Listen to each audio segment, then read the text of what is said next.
Welcome back to Blind Item Breakdown. Our first blind item is about Kris Jenner and Corey Gamble. Handler. Anyways, this blind item reads, so the momager doesn't talk directly to people because she thinks she's too important for that. All it does is make her boyfriend seem like her puppet.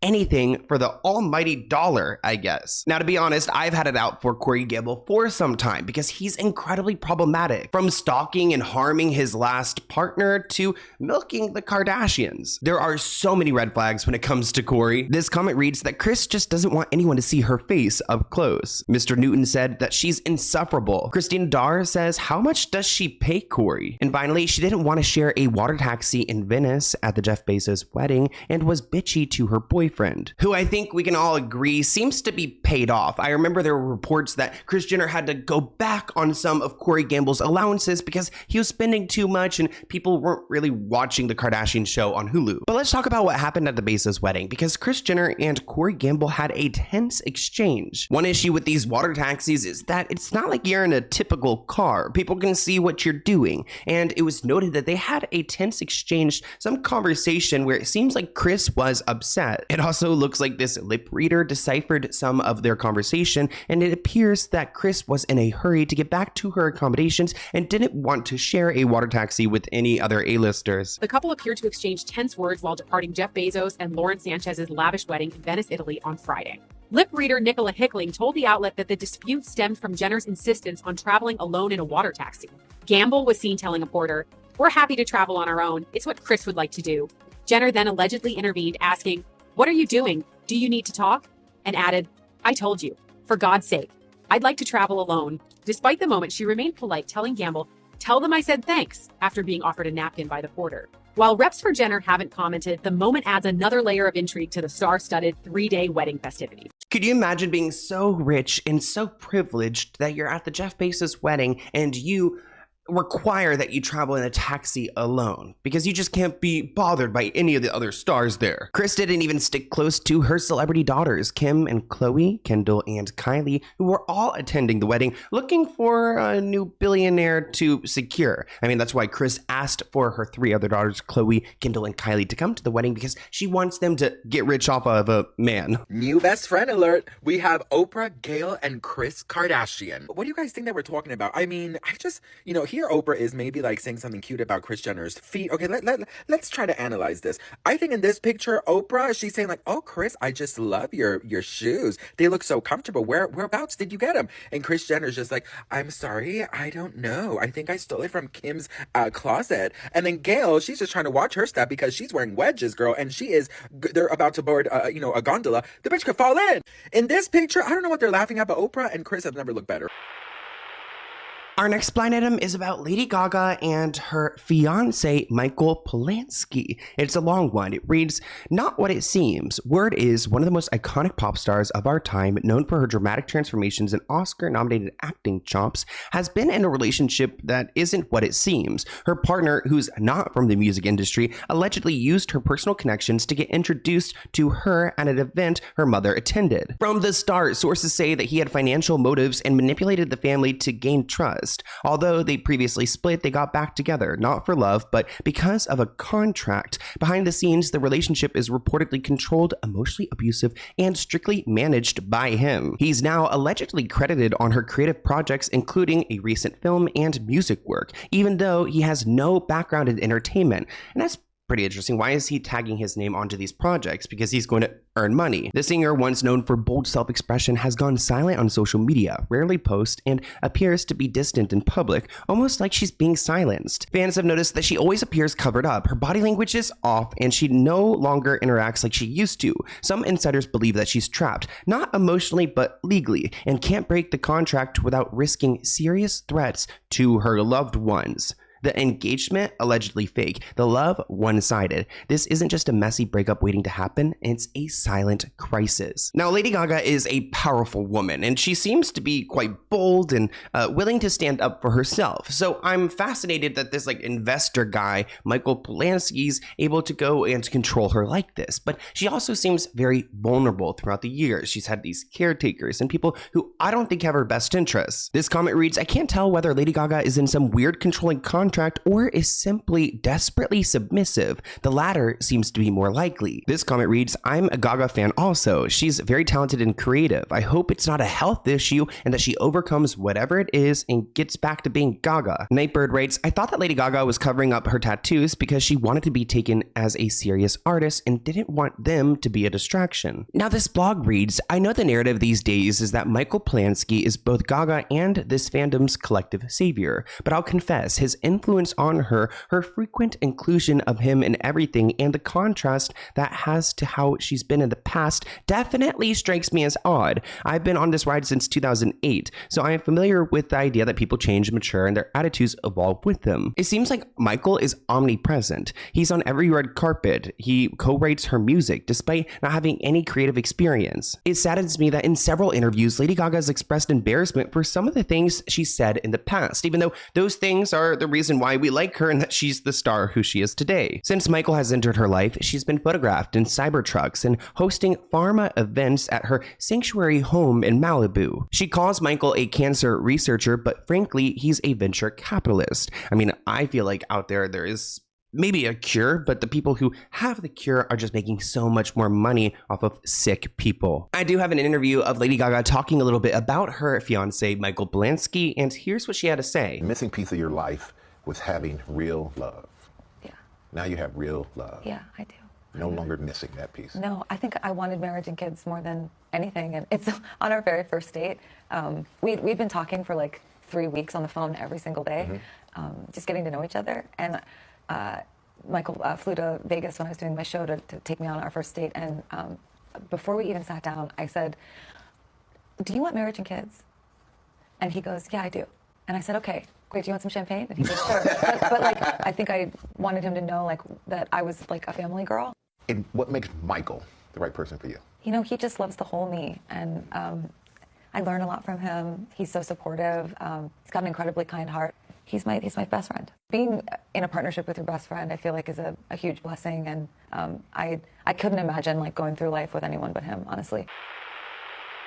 Our next blind item is about Sydney Sweeney. It reads, sure, she's been in a few hit TV shows. She starred in some so-so movies, but if you read the publicity surrounding her, one would likely assume that she's the biggest star in the world. She somehow snags invites at the most desirable events, and if there's a coveted red carpet, she's there. Granted, she's cute and has some talent, but that's not what's boosted her popularity. She has been having an affair with a very powerful and wealthy Hollywood insider, and that's why she's suddenly being promoted as the hottest thing out there. Now, I am not one to shame anyone, but like, who in Hollywood hasn't had a thing with Sydney Sweeney at this point? I mean, go girl. This article claims that Orlando Bloom was fuming that Tom Brady had snagged Sydney Sweeney at the Jeff Bezos wedding. Orlando Bloom is fuming after Tom Brady moved ahead and snagged up Sydney Sweeney. He did not have a chance. And it looks like Tom Brady and Sydney Sweeney were actually partying it up in Venice until 2 a.m. An insider claims that Orlando is gutted.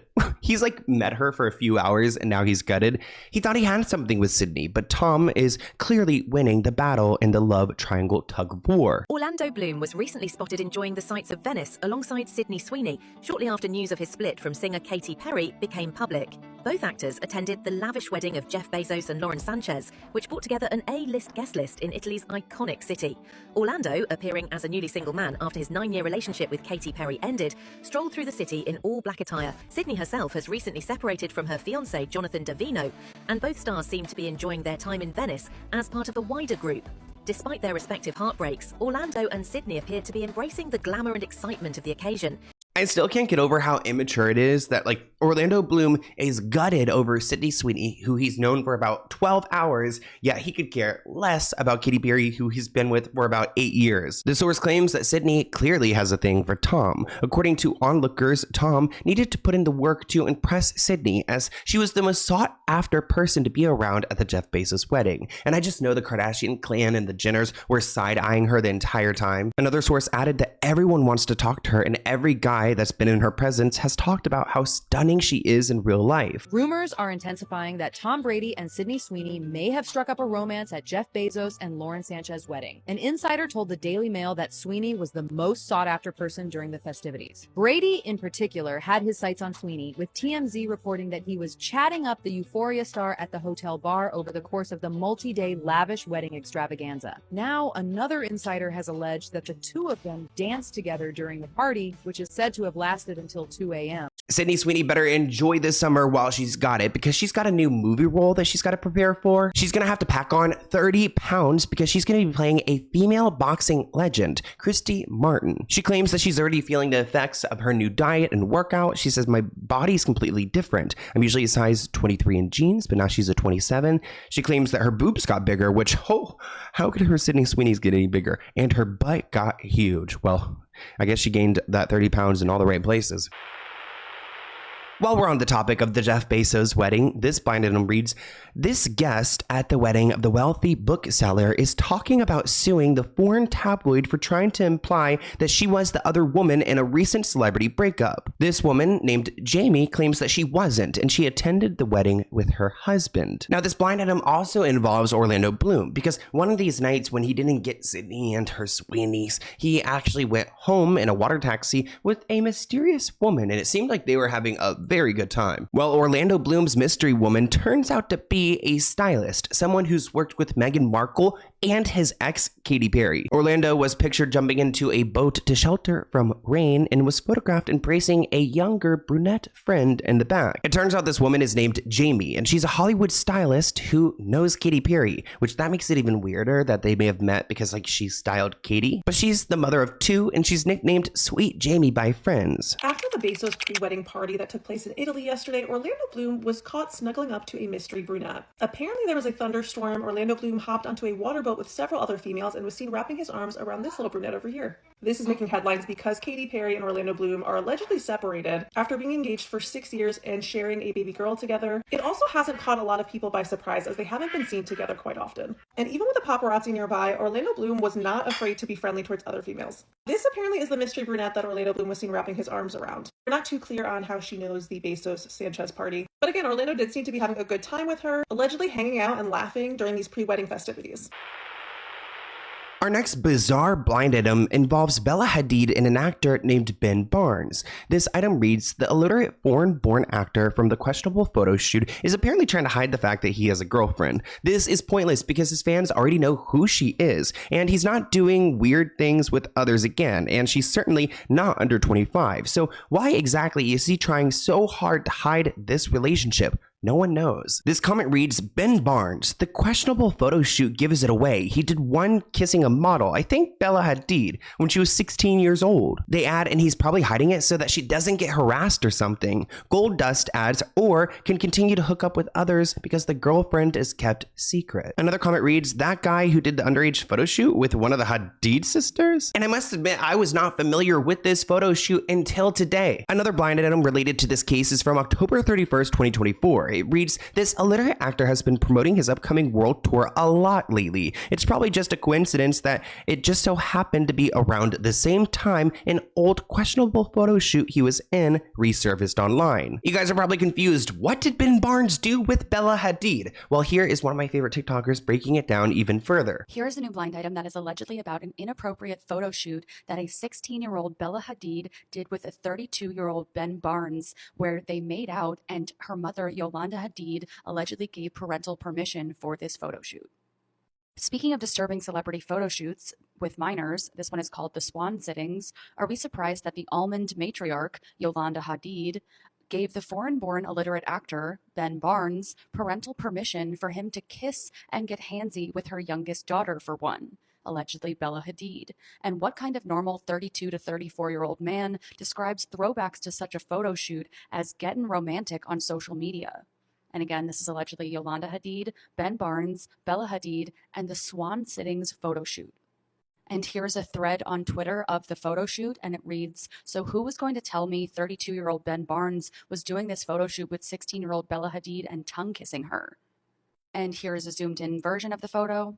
And Ben Barnes was on social media calling 16-year-old Bella Hadid sexy and calling that photo shoot romantic. So these photos were taken back in 2014 when Bella Hadid was a minor, and the photographer Lessa Amore must not have thought to herself that this could be problematic. Also, why would Ben Barnes not step in and say, hey, I actually want to save my career in the future. Let me not go and make out with this minor. It's a weird photo shoot. It reminds me of how Yolanda Hadid is just as bad as Kris Jenner. She's been sending her daughters to the plastic surgeons to go and all get their model faces done. And of course, pushing their teenage daughters into situations like this where they shouldn't be like wrapped up around a man that's too old to be doing this. Also, she's too young to be doing that. Yolanda Hadid has been on my list for a very long time, especially after she told Gigi Hadid all she could eat is an almond. I'm okay. I just woke up. How are you? I'm feeling really weak. I have like half almond. I have a couple of almonds. Chew them really well. Excited about your birthday tonight? Yeah, I'm so excited. Fun. See all your friends? Yeah. I'm so excited for the food. Pretty much all the food that we're eating is like a heart attack. And then you gotta get back on your diet then. I was actually really good this week. Yeah. I miss club volleyball. Sometimes we have to give up things that we love to do. This is the hardest from being on our diet. I have to have a bite for good luck, though. Mommy, you're gonna have a little bite with me. Yes, you are.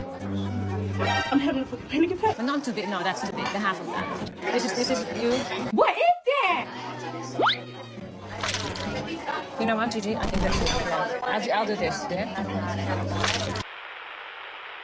Let's talk about DDG, Halle Bailey, and Sexy Red. This blind item reads, this initialed celebrity influencer wannabe rapper is really stalking his singing princess ex throughout Europe while at the same time hooking up with anyone who wants to. DDG gives me the creeps. I'll never forget that DDG's brother said that DDG's son, so his nephew, was ugly. Can you imagine telling a baby or calling a baby ugly, especially on the internet with thousands of people watching you? Zebra commented, I thought there was a restraining order involved here. Sammy added that DDG got visitation of their child Halo while she was working in Europe. So it looks like Halle is working in Europe right now, trying to make some money while DDG is just streaming his life away. Actually, I'll never forget, like probably 6 months ago, probably a little bit longer, I actually saw Halle Bailey and DDG at my favorite candle store in West Hollywood. It's called Candle Delirium, and they were right behind me in line, and at that point they seemed very affectionate. Again, this was before the huge fallout, but the blind item says that he's hooking up with whoever he can, and it looks like that also includes Miss Sexy Red. So DDG was seen in Paris hanging out with Sexy Red, and Sexy Red was seen wearing a fake mustache trying to disguise herself. Go.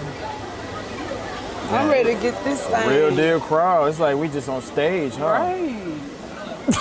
For real. I don't be liking that. They know. I think your disguise not working no more though. I don't think it is either.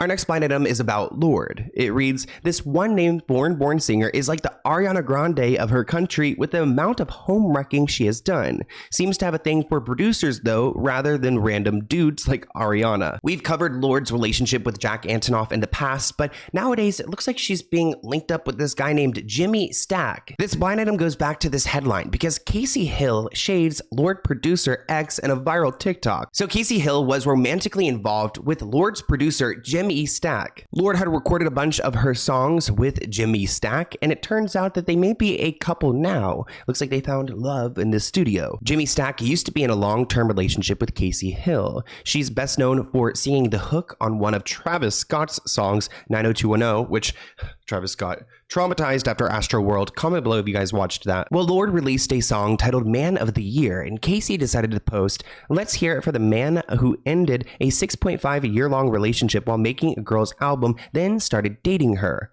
In the caption, she writes, getting out of that was the biggest blessing of my life, but also you guys teed this one up for me too. I'll never accept crumbs from another man ever again. So Casey isn't happy because Lorde had stolen her man from her. And honestly, out of like the Ariana Grandes in the world, to lose your man to Lorde, I mean, seriously, that's, I don't know how you did that. But here is a clip of Jimmy and Lorde hanging out, making music together.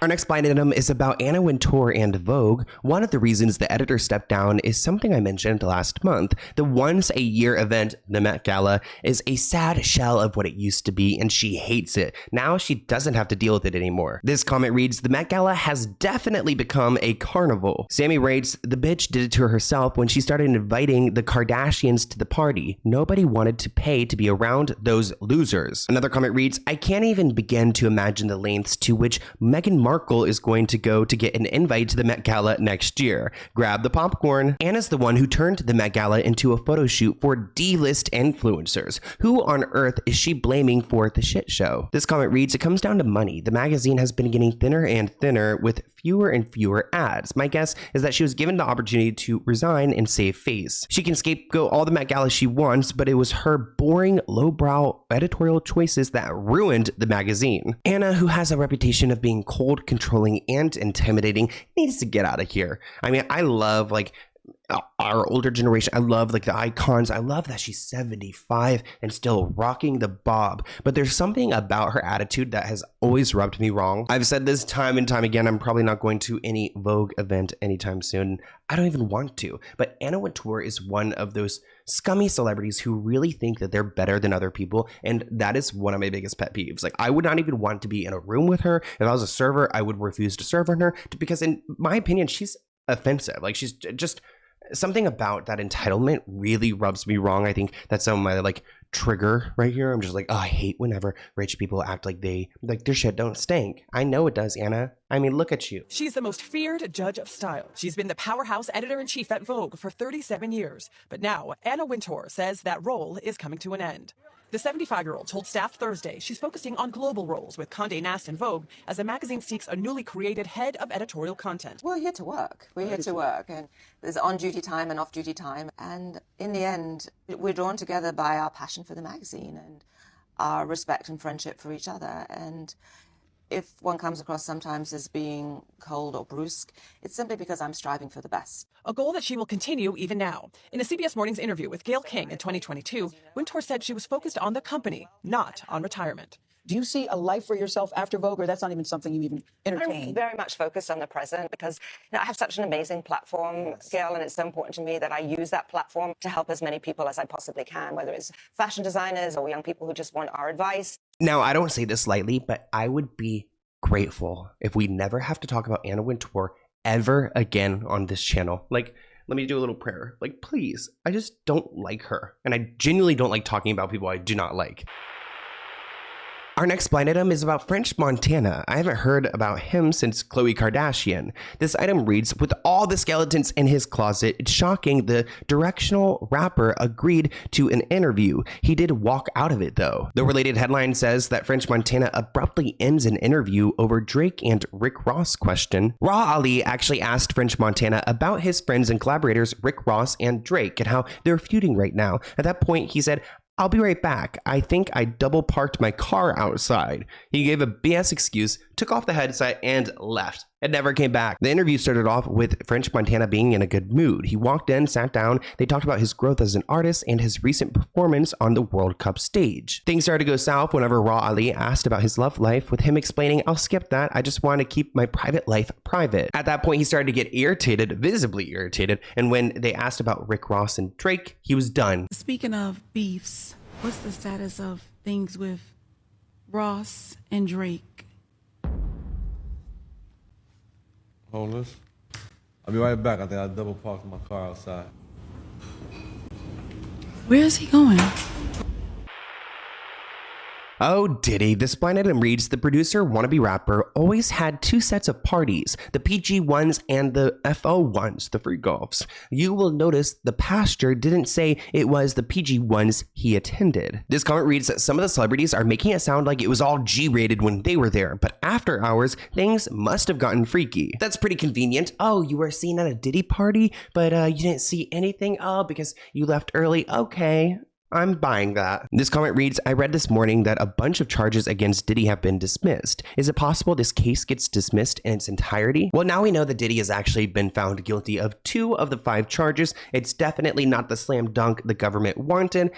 I'm honestly disappointed with the government. Like, if you're gonna move with confidence, or just don't move at all. Now, this headline reads that TD Jakes, I believe he's the pastor, dismisses a rumor of a love affair with Diddy as Oprah denies attending his parties. Oprah Winfrey and Bishop TD Jakes took some time out on Thursday to go and address some rumors that they were hanging out with Diddy. Oprah was quoted saying that she's never been near a puff party before, and anybody who knows me knows if there's a party, I'm the first one out. TD Jakes said that while he did stop by a Diddy party in the past, he went to go and wish him a happy birthday, and that was about it. He stayed for 30 minutes and he left. He also denies the long-standing rumors that he and Diddy carried on some type of love affair with each other. We have a clip of these two addressing these rumors. I say addressing because I don't believe a thing that comes out of Oprah's mouth, but here it is. I've never been near a puff party. Never been near. And anybody who knows me knows if there is a party, I'm the first one out. Right. I'm the first one out. I stopped by Puffy's house for 30 minutes to say happy birthday to him during the day at 2 o'clock with staff people. And out of that came a love affair and all kinds of stuff that I haven't seen. You too? Yes. Yes. Now, I'm almost 70 years old. What do I look like? And I am a grandfather. What do I look like at this late date? You know. Jamie Foxx also addressed the rumors of attending Diddy parties in his Netflix stand-up. He jokes, the internet was trying to kill me though. The internet said Puffy tried to kill me. I know what you're thinking, did he? Hell no. I left those parties early. I was out by 9. Something doesn't look right to me. It's slippery in here. So he said a bunch of slurs in the mix of that, but essentially saying that, yeah, I went to the Diddy parties, but I left early. Maybe he knew something was going to happen, because why is it all slippery in there? The internet tried to kill me though, said I couldn't walk, but look at me now. The internet said that Puffy tried to kill me. I know what you're thinking, did he? Hell no, I left them parties early. I was out by 9. Am I going to the wrong place in this one? I looked at the end of the tunnel and I thought I saw the devil, like, come on. Was that Puffy?